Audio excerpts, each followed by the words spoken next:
नमस्कार मित्रांनो, 28 जून 2026ला होणारी जी महाराष्ट्र TET आहे त्या TET परीक्षाच्या पेपर 1 आणि 2 मध्ये लक्षात असू द्या आपल्याला परिसर अभ्यास आणि सामाजिक शास्त्र हा घटक असतो। तर त्या संबंधित आपण काही 50 महत्त्वाचे सराव प्रश्न आणलेले आहे आणि ते वेगवेगळ्या विषयातील आहे। बघा तुम्हाला आता ते दिसतीलच आणि यापैकी बरेच प्रश्न आपल्याला एक्झामला येऊ शकतात। आपला जो हा व्हिडिओ असणार आहे हा 10 मिनिटाच्या जवळपास असणार आहे, परंतु तुम्हाला इन्फॉर्मेशन अगदी महत्त्वपूर्ण मिळणार आहे। तर जागतिक पर्यावरण दिवस कधी साजरा केला जातो तर बघा 5 जूनला जागतिक पर्यावरण दिवस साजरा केला जातो। पर्यावरणाविषयी जागतिक स्तरावर जागृती वाढवण्यासाठी संयुक्त राष्ट्राद्वारे म्हणजे युनायटेड स्टेट जे आहे आपला, ठीक आहे, तर याच्याद्वारे लक्षात घ्या युनायटेड नेशन जे आहे आपलं याच्याद्वारे 1974 पासून 5 जून हा दिवस आपण पर्यावरण दिवस म्हणून साजरा करतो। मग चिपको आंदोलन कशाशी संबंधित आहे तर वृक्षतोड रोखणे याच्या संबंधित हे चिपको आंदोलन आहे। तुम्हाला हे पण विचारलं जाऊ शकते की उत्तराखंड राज्य जे आहे, ठीक आहे, 1973 मध्ये लक्षात घ्या सुंदरलाल बहुगुणा यांच्या नेतृत्वाखाली हे आंदोलन झालेलं होतं। यात लोक झाडांना मिठी मारून उभे राहायचे, यालाच म्हटलं जाते चिपको आंदोलन। वातावरणातील कोणत्या थरामध्ये ओझोन वायूचा थर आढळतो तर बघा स्थितांबरामध्ये। ओझोनचा वायूचा जो थर आहे हा सूर्यापासून येणारी जी अतिनील किरण आहे, अल्ट्राव्हायोलेट किरण आहे, ते शोषून घेते आणि पृथ्वीवरील सजीवांचं संरक्षण करते। आता तुम्हाला ओझोन दिवस पण येऊ शकतो एक्झाममध्ये, तर तो सर्वांनी पाठ ठेवा। 16 सप्टेंबरला ओझोन दिवस साजरा केला जातो आणि ओझोनचं सूत्र आहे O3। त्यानंतर बघा पाण्याची कमाल घनता जी आहे ती किती तापमानाला असते, म्हणजे पाण्याचं असंगत आचरण आपण जे म्हणतो ते 4 डिग्री सेल्सिअसला असते। लक्षात ठेवा हा सर्वांनी प्रश्न। खालीलपैकी कोणता वायू हा हरितगृह वायू म्हणून ओळखला जात नाही तर त्याचं उत्तर आहे नायट्रोजन, कारण वातावरणातच नायट्रोजन 78% आहे। 78% नायट्रोजन वायू आहे, त्यामुळे हा वायू आपल्यासाठी चांगलाच आहे। Carbon dioxide, methane, nitrous oxide हे जे आहे ते हरितगृह वायू आहे। याच्यामुळे काय होते जागतिक तापमान वाढते, ज्याला आपण ग्लोबल वॉर्मिंग असं म्हणतो, लक्षात ठेवा। त्यामुळे नायट्रोजन याच्यामध्ये येणार नाही। काझीरंगा राष्ट्रीय उद्यान कोणत्या राज्यामध्ये आहे आणि ते कशासाठी फेमस आहे तर बघा काझीरंगा नॅशनल पार्क हे आसाममध्ये आहे आणि ते एकशिंगी गेंड्यासाठी खूप प्रसिद्ध आहे। आणि लक्षात असू द्या इथे एक ब्रह्मपुत्रा नदी सुद्धा आहे आसामला, याला आसामचे दुःखाश्रू सुद्धा म्हटलं जाते ब्रह्मपुत्रा नदीला। जागतिक जल दिवस कधी साजरा केला जातो तर 22 मार्चला पाण्याचं संवर्धन करण्यासाठी जागतिक जल दिवस साजरा केला जातो। बघा आता जल दिवस आला तर मी तुम्हाला काही 2-3 दिवस सांगतो। बघा 21, 22, 23 आणि 24 आणि हे सगळे मार्च महिन्यातले, मार्च ओके। 21 मार्च, 22 मार्च, 23 मार्च आणि 24 मार्च। कसं लक्षात ठेवायचं, व ज ह आणि एक घ्यायचा क्ष। वजह म्हणजे एखादा आपण म्हणतो ना कारण, वजह आणि क्ष। 21 मार्चला जागतिक वन दिवस, 22 मार्चला जागतिक जल दिवस जो आता आपण बघितला, 23 मार्चला आहे जागतिक हवामान दिवस आणि 24 मार्चला आहे जागतिक क्षयरोग दिवस, ठीक आहे। व ज ह क्ष आणि इकडे 21 मार्च, 22 मार्च, 23 मार्च आणि 24 मार्च बरोबर लिहून घ्या आणि पाठ करून घ्या। अन्नाची साखळी कुठून सुरू होते तर उत्पादकापासून सुरू होते, म्हणजे वनस्पतीपासून सुरू होते आणि वनस्पती प्रकाश संश्लेषण करतात, त्यासाठी ते कार्बन डायऑक्साईड या वायूचा वापर करतात। भोपाळ वायू दुर्घटना कोणत्या गळतीमुळे झाली होती तर ते मिथाल आयसोसायनेटमुळे झाली होती। 3 डिसेंबर 1984 ही घटना आहे। युनियन कार्बाइड कारखान्यातून हा वायू काय झाला होता, लीक झालेला होता आणि यामध्ये भरपूर सारे लोक मृत्युमुखी पडले होते। BODचा वापर कशासाठी केला जातो तर जल प्रदूषण मोजण्यासाठी BODचा वापर केला जातो। ओके। रेड डेटा बुक हा मोस्ट टाइम पिकर माझ्याकडून प्रश्न, रेड डेटा बुक कोण प्रकाशित करते तर IUCN नावाची एक संस्था आहे, international union for conservation nature, हे डिक्लेअर करते। मग काय आहे या पुस्तकामध्ये तर या पुस्तकात जगातील नामशेष होण्याच्या मार्ग असलेल्या संकटापन्न म्हणजे जिथं संकट निर्माण झालेले आहे, ज्या धोकाग्रस्त आहेत सजीव आणि वनस्पती, या दोघांची नोंद रेड डेटा बुकमध्ये ठेवली जाते, पाठ करून ठेवा।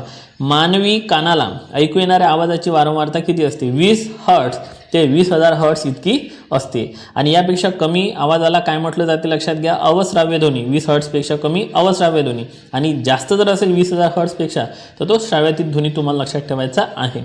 डासांमुळे कोणकोणते रोग होतात तर बघा मलेरिया, डेंग्यू, हत्तीरोग आणि चिकनगुनिया हे डासांमुळे होणारे रोग आहे। अॅनाफिलेट डासाची मादी चावल्याने मलेरिया होतो, तर एडिस इजिप्तीमुळे काय होतो, डेंग्यू हा रोग होतो। आणि लक्षात घ्या क्युलेक्स नावाची जी डासाची मादी चावली तर हत्तीरोग सुद्धा होतो, लक्षात असू द्या। त्यानंतर वनस्पतीमधील पाण्याचे वहन कोणत्या ऊतीद्वारे होते तर बघा जलवाहिन्याद्वारे ते होत असते, ठीक आहे। त्यानंतर गीर राष्ट्रीय उद्यान कुठं आहे म्हणजे कशासाठी फेमस आहे तर आशियाई सिंहासाठी फेमस आहे आणि गीर उद्यान कुठं आहे तर हे आहे मित्रांनो गुजरात या ठिकाणी, लक्षात ठेवा। ग सहज लक्षात ठेवू शकता तुम्ही, आशियाई सिंहासाठी ते फेमस आहे। आता काही विज्ञानावर आधारित प्रश्न बघू जे आपल्याला TET 1 आणि TET 2 मध्ये विचारले जाते. मानवी शरीरातील सर्वात मोठी ग्रंथी कोणती आहे? यकृत, आणि ती पित्तरस स्त्रवते, लक्षात असू द्या.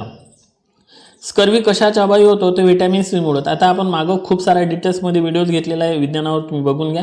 5-6 व्हिडिओ आधी टाकलेला आहे, किंवा मग मी इथं तुम्हाला आय बटन देईल, त्या आय बटनवरती मी तुम्हाला तो व्हिडिओ अवेलेबल करून देईन. ठीक आहे. तर आता अ जीवनसत्वाच्या अभावी रातंधळेपणा. ब आला तर ब मधला बेरी लक्षात ठेवा. सी आला तर स्कॅर्वी मधला क लक्षात ठेवा. आणि मुडदूस आला तर मुडदूस मधला ड लक्षात ठेवायचा आहे. रक्ताचा तांबडा रंग किंवा लाल रंग रक्ताला कशामुळे येतो? तो हिमोग्लोबिनमुळे येतो. आणि तांबड्या रक्तपेशीमध्ये RBC मध्ये हिमोग्लोबिन नावाचं प्रथिनांचं संयुग असते, ज्यामध्ये लोह असते, आणि याच्यामुळेच त्याला तांबडा म्हणजे लाल रंग येतो. पेनिसिलिन या प्रतिजैविकाचा शोध कोण लावला? तर अलेक्झांडर फ्लेमिंग जो होता त्याने हा शोध लावला होता. ठीक आहे, लक्षात असू द्या. पाण्याचा प्रवाह मोजण्याचं एकक कोणतं आहे? तर क्युसेक आहे.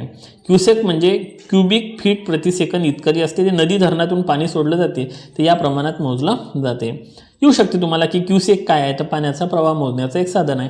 इन्सुलिन हे संप्रेरक शरीरातील कोणत्या अवयवातून स्त्रव, लक्षात असू द्या, स्वादुपिंडातून ते स्त्रवत असते. इन्सुलिन हे शरीरातील साखरेचं जे प्रमाण आहे ते नियंत्रित करते, आणि जर हेच निर्माण झालं नाही तर मग मधुमेह होण्याची चान्सेस असते. आपल्या भारताला मधुमेहाची राजधानी म्हटलं जाते. ध्वनीची तीव्रता मोजण्यासाठी डेसिबल, लक्षात असू द्या, आणि वारंवारता मोजण्यासाठी हर्ट्झचा वापर केला जातो. ओके.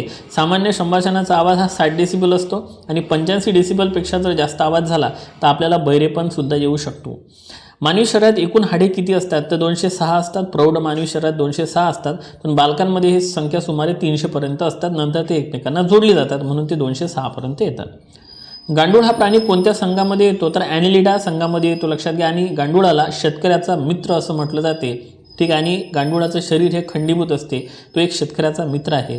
सूर्यापासून आपल्याला कोणते जीवनसत्व मिळते? ऑब्व्हियसली डी जीवनसत्व मिळते. म्हणून सकाळच्या कोवळ्या उन्हामुळे त्वचेखाली व्हिटॅमिन डी होण्याची प्रक्रिया गतिमान होते, जे हाडांच्या बळकटीसाठी आवश्यक असते. म्हणून सकाळच्या सूर्यकिरण जे असतात तिथं आपण थांबलं पाहिजे, परंतु आता आपण सूर्यकिरण विसरून गेलेलो आहे.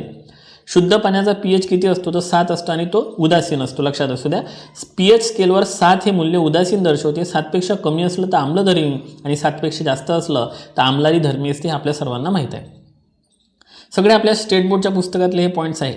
मानवी रक्तभिसरण संस्थेचा शोध कोणी लावला? तर विल्यम हार्वे यांनी लावलेला होता. 1628 दिलेला हे एक वेळा चेक करून घ्या. त्यानंतर स्वयंपाकाचा गॅस सिलेंडरमध्ये LPG मध्ये प्रामुख्याने कोणते 2 वायू असतात? एक असते ब्युटेन आणि एक असते प्रोप, लक्षात असू द्या. आणि तुम्हाला माहित आहे, जर आपल्या घरचं जर सिलेंडर वगैरे लीक असलं तर आपल्याला वास येतो. तो कशामुळे येतो? तो येतो इथाईल मर्केप्टनमुळं. मोस्ट एम्पी करा. ओके. कारण तो टाकला जातो, कारण नाही तर त्याला सुगंधच नसता, वासच नसता. ठीक आहे. गांसरामध्ये प्रामुख्याने कोणते जीवनसत्व असते? तर अजीवनसत्व, जे डोळ्याच्या आरोग्यासाठी आणि दृष्टी सुधारण्यासाठी अत्यंत आवश्यक आहे. आपण मगाशी म्हटलं होतं ना, रातंधळेपणा अजीवनसत्वाच्या अभावी येतो, तर मग तुम्हाला गांजर खावं लागेल, लक्षात ठेवा. लायपेज ही जी विकर आहे हे कशाच्या पचनासाठी मदत करते?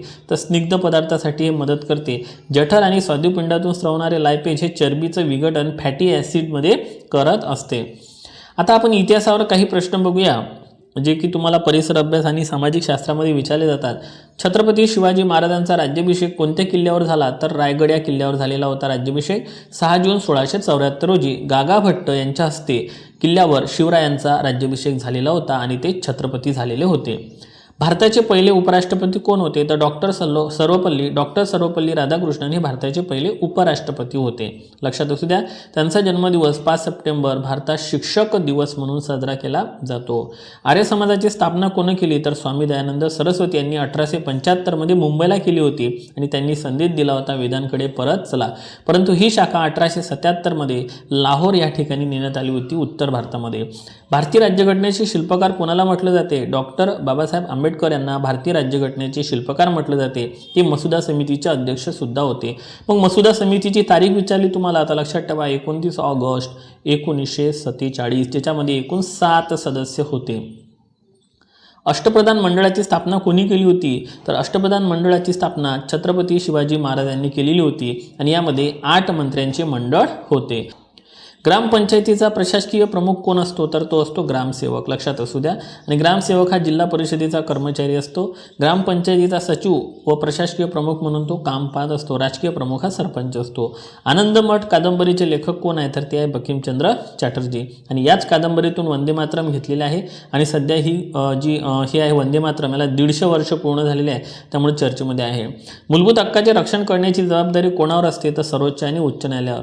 म्हणजे सर्वोच्च न्यायालयामध्ये दाद मागता येते आपल्याला 32 नुसार आणि उच्च न्यायालयामध्ये दाद मागता येते 226 नुसार. दोन्ही कलमा पाठ ठेवा. लोकसभा सदस्यांचा कार्यकाळ किती वर्षाचा असतो, तर 5 वर्षाचा असतो. लोकसभा हे संसदेचं कनिष्ठ आणि तात्पुरतं सभागृह असते, कारण ते दर 5 वर्षांना बदलते. ठीक आहे. आणि राज्यसभा हे स्थायी सभागृह असते, ते स्थायी असते कारण ते बदलत नाही, पण त्याचे सदस्य 6-6 वर्षानं बदलत राहतात. लक्षात घ्या. म्हणजे सदस्यांचा कार्यकाळ हा 6 वर्षाचा असतो. ठीक आहे. दोन गोष्टीतला फरक आहे. दर 2 वर्षांनी 1/3 सदस्य काय होतात, बदलत असतात, हे तुम्हाला माहीत आहे. पोवाडा हा महाराष्ट्रातील कोणत्या ऐतिहासिक काळातील प्रमुख कला प्रकार आहे, तर शिव काळातील आणि मराठा साम्राज्यातील पोवाडा हा एक प्रसिद्ध प्रकार आहे. त्यानंतर भूगोलावरचे काही प्रश्न बघूया. महाराष्ट्रातील सर्वात उंच शिखर कोणते आहे, तर ते आहे कळसुबाई. 1646 मीटर इतकी त्याची काय आहे, उंची आहे. अकोले तालुक्यामध्ये येते, अहमदनगर नाशिक जिल्ह्याच्या सीमेवर. भारताची प्रमाणवेळ कुठून निश्चित केली आहे, 82 पूर्व रेखावृत्तावरून. मिर्झापूर उत्तर प्रदेशमधलं जे आहे तिथून ते निश्चित केलेली आहे. आणि ग्रीनिच टाईमच्या म्हणजे जागतिक वेळेपेक्षा ते 5.5 तास पुढे आहे. मी नेहमी म्हणतो पुढे आहे. ओके मित्रांनो, ही सिरीज तुम्हाला कशी वाटते ते सांगा. तुमची परीक्षा येईपर्यंत असे 50-50 प्रश्न घेऊन यायचे का, दर 2 दिवसानं, 1 दिवसानं, 2 दिवसानं, ते मला नक्की कमेंट बॉक्समध्ये सांगा. आणि आपल्या व्हिडिओला जास्तीत जास्त लाईक आणि मला तुमच्या कमेंटमध्ये सांगा की तुम्हाला कोणत्या टॉपिकवर प्रश्न पाहिजे, काय पाहिजे, कोणतेही डाऊट्स असेल, कोणताही प्रश्न असेल, तुम्ही मला कमेंटमध्ये नक्की विचारा. मी त्याचा रिप्लाय देण्याचा नक्की प्रयत्न करणार. ओके. आणि हा व्हिडिओ आपल्या मित्रांपर्यंत जास्तीत जास्त शेअर करा. ठीक आहे. महाराष्ट्राला एकूण किती किलोमीटर समुद्रकिनारा लाभला आहे, 720. याच्यामध्ये सर्वात जास्त रत्नागिरीला 237 आहे. ठीक आहे. क्षेत्रफळाच्या दृष्टीने भारतातील सर्वात मोठे राज्य कोणते आहे, ते आहे राजस्थान. पहिल्या नंबरवर राजस्थान, दुसऱ्या नंबरवर मध्य प्रदेश, तिसऱ्या नंबरवर महाराष्ट्र. कसं लक्षात ठेवायचं, पहिलं राजस्थान येते, मग मध्य प्रदेश येते आणि मग महाराष्ट्र येते, असा क्रम लावायचा आहे. ठीक आहे. लोणार सरोवर महाराष्ट्रातील कोणत्या जिल्ह्यात आहे, तर बुलढाणा. उल्कापातानं तयार झालेलं ते खाऱ्या पाण्याचं सरोवर आहे. दक्षिण भारताची गंगा म्हणून गोदावरीला ओळखलं जाते. तिनं महाराष्ट्राचा 49% भाग व्यापलेला आहे. आणि त्र्यंबकेश्वर या ठिकाणी तिचा उगम पावतो आणि तिला दक्षिण भारताची गंगा म्हटलं जाते. गोदावरी ही भारतातील 2ऱ्या क्रमांकाची सर्वात मोठी काय आहे, नदी आहे. जगातील सर्वात जुनी घडीचा पर्वत कोणता, तर अरवली पर्वत. सर्वात प्राचीन पर्वत आहे तो म्हणजे अरवली पर्वत, जो राजस्थान दिल्ली दरम्यान पसरलेला आहे. महाराष्ट्रात सर्वाधिक पाऊस कुठं होतो, अंबोलीला. तर कोणत्या जिल्ह्यामध्ये आहे मग अंबोली, ते आहे सिंधुदुर्ग. म्हणूनच याला महाराष्ट्राची चेरापुंजी म्हटलं जाते. भाकरा नांगर हा बहुउद्देशीय प्रकल्प कोणत्या नदीवर बांधण्यात आलेला आहे, तर सतलज नदी, जे की पंजाब हिमाचल प्रदेशच्या सीमेवर आपल्याला बघायला मिळेल. सतलज नदीवर आहे भाकरा नांगर धरण. म्हणजे टिहरी धरण जे आहे ते कोणत्या नदीवर आहे, तर टिहरी धरण आहे भगीरथी नदीवर. लक्षात असू द्या. कोणती नदी सांगितली मी, भगीरथी नदी. टिहरी धरण, भगीरथी नदी. आणि तुम्हाला एक विचारलं जाऊ शकते की हिराकुंड धरण, जे भारतातलं सर्वात लांब धरण आहे, हिराकुंड धरण, हे कोणत्या नदीवर आहे ओडिशामधलं, तर हे आहे महानदी धरण. म्हणजे महानदी नदीवर आहे कोणतं, हिराकुंड धरण, जे की ओडिशामध्ये येते. पॉईंट पाठ ठेवा सर्वांनी. आणि महाराष्ट्राचा राज्य प्राणी कोणता आहे, शेकरू, मोठी खार. ही भीमाशंकर पुणे जंगलामध्ये आढळते. ओके. तर हे होते परिसर अभ्यास आणि सामाजिक शास्त्राचे 50 प्रश्न. जर तुम्हाला पुढचा व्हिडिओ लागत असेल तर खाली कमेंट करा आणि लक्षात असू द्या, व्हिडिओला लाईक करा आणि चॅनलला सबस्क्राईब करा. Thank you so much.